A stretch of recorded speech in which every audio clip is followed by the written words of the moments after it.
I see that you are actually very, very good with histories. And not only histories, you are good with records. It comes up to you.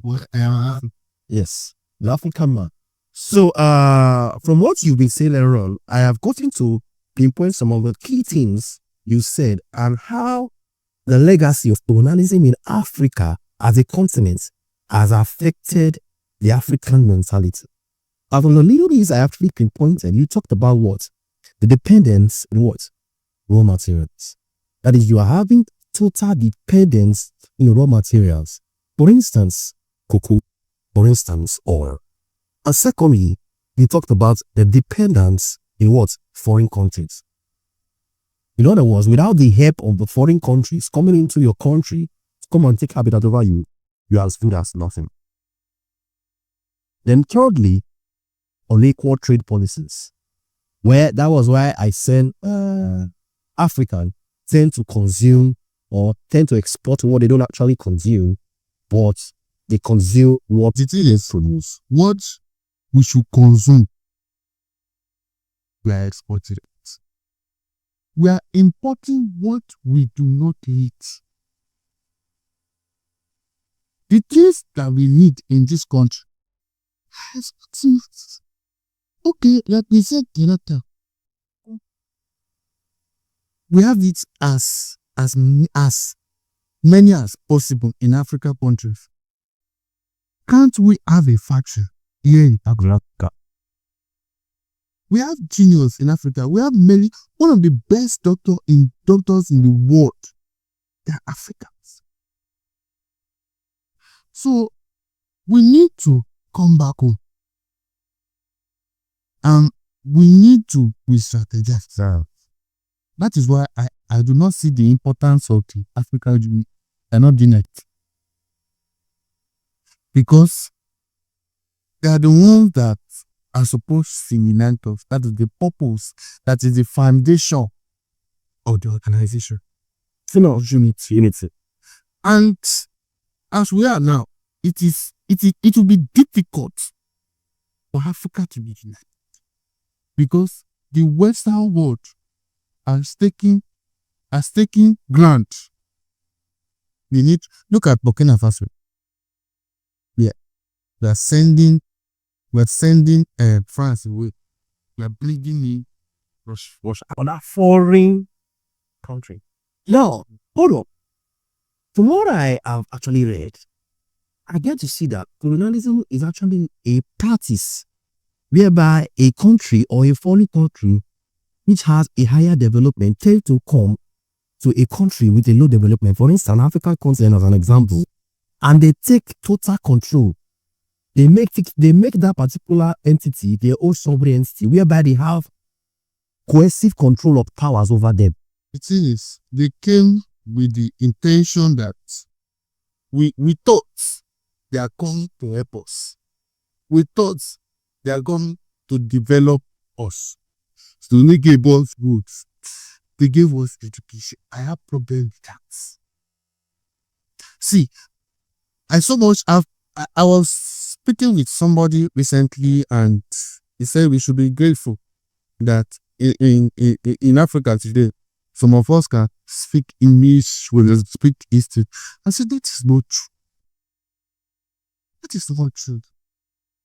Before colonialism, there's nothing like this place is Ghana, this place is Tanzania, this place is there's no division.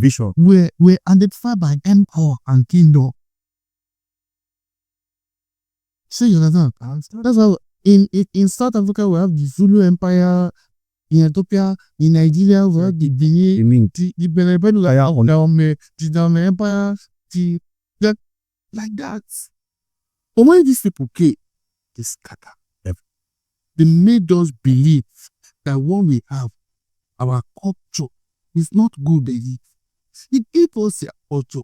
Whatever you are today, your discipline is computer science. Because when they brought this, they took some of us outside.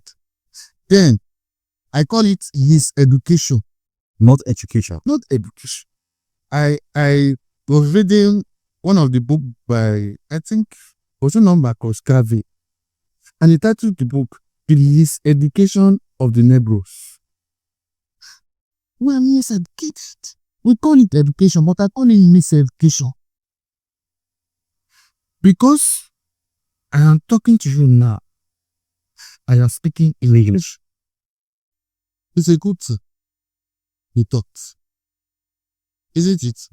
Or when you go to China, you don't speak English. Not at all. Before you travel, You must learn the language. before coming to Africa, you should have the knowledge of a language. So in other words, they have actually affected our mentality, making us feel inferior. Yes, now, making us feel that what they give us, school food, no, not totally bad. You understand? Not totally bad. Because when it comes to infrastructure, we have roads, we have hospitals, they open our eyes. So in other words, you are just trying to tell us that it's actually a touch of positivity with a whole lot of negativities.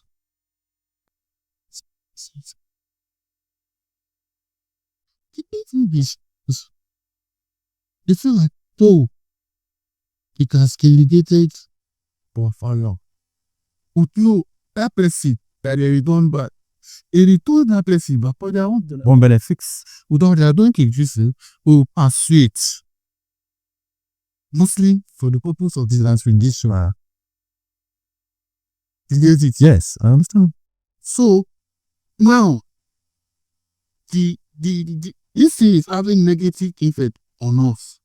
That is why we see outside country as escape route from problems. Formats. A place where we can actually have greener pasture. Without it greener. But yeah, it's greener. But the problem is there is no unity. The people in charge. See that the problem we have there is bad. Good. Now, you talked about that. Without wasting much time, from the conversation that we are having, viewers, you can actually get to see that we have actually talked about the main focus we're actually focusing on today, which is what? The legacy of colonialism in Africa and how it has what? Affected our mentality, which gave rise also to the introduction, a little bit of introduction about slavery. Not only slavery, we therefore expatiated on the explanation of what? Colonialism, and how it has affected our mentality. And afterwards, he also went to what? Neocolonialism. Sir, please, I want to ask you, before we cap it up for today, what are the ways you can feel that we can actually have a breakthrough to actually overcome this mentality that we are having now? Well, the total breakthrough